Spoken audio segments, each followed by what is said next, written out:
বাজিছে ৰাতিপুৱা 4:30 আৰু মই ফজৰৰ নামাজ পঢ়ি আজৰি অলপ কিবা কিবি লৈ লৈছোঁ গৰম ঠাণ্ডা পানী। আপোনালোকক যোৱাটো ব্লগত কৈছিলোঁ মই এফালে ফুৰিবলৈ যাম বুলি, তাকে আজি ওলালোঁ যাবলৈ বুলি। ৰাতিপুৱা আমি চব সোনকালে শুই উঠিলোঁ, কাম বন কৰি আজৰি। তুমি শুই উঠিলা? হয় নেকি?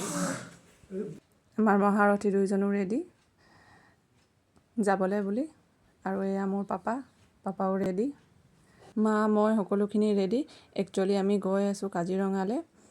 বহুদিনৰে প্লেনিং আছিলে, আৰু আমি যেতিয়াই কাজিৰঙালৈ যাওঁ বুলি প্লেনিং কৰোঁ এনেকৈয়ে কিবা নহয় কিবা এটা মানে আৰ্টচান আহি থাকে। কিন্তু এইবাৰ যিমান যি হ'লেও যামেই বুলি ওলালোঁ। গ'লোঁ হয়, কিন্তু যোৱাকালি বতৰটো একেবাৰে বেয়া আছিলে, তথাপিতো তেনেকৈ আমি ফুৰি মেলি আহিলোঁ। মোৰ মাৰ ঘৰৰ সন্মুখৰ পৰিৱেশ হয়, আমাৰ ঘৰৰ আগত ডাঙৰ বাগান আছে, আৰু এইবোৰতে খেলি মেলি ডাঙৰ হৈছিলোঁ মই। ৰাতিপুৱাৰ পৰিৱেশ আৰু আপুনি মানে পাহৰিব নোৱাৰা, ইমান ধুনীয়া ৰাতিপুৱাৰ পৰিৱেশ হৈ থাকে, কুঁৱলী পৰি থাকে, ভাল লাগে দেখিবলৈ। আমাৰ জাৰ্ণিটো ষ্টাৰ্ট হ'ল সোনকালেই, কাৰণ ৰাতিপুৱা গ'লে মানে ৰাস্তা ঘাট ইমান বিজি পোৱা নাযায়, গাড়ী মটৰো কম চলি থাকে কাৰণে ভাল লাগে। আমি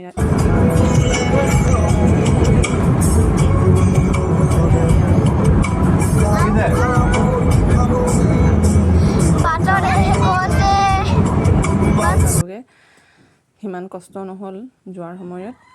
আমি প্ৰথমতে গৈ কেনে কাজিৰঙাৰ যোনখন আছে আপোনাৰ নেশ্যনেল অৰ্কিড পাৰ্ক, তাত বহুত ধুনীয়া ধুনীয়া অৰ্কিড আছে, সকলোৱে জানেই, যোনে যোনে গৈ পাইছে। তাত সোমালোগৈ। বাকী ইয়াৰ পিছৰ ভিডিঅ'টো অহাকালি মই আগবঢ়াম আপোনালোকৰ আগত।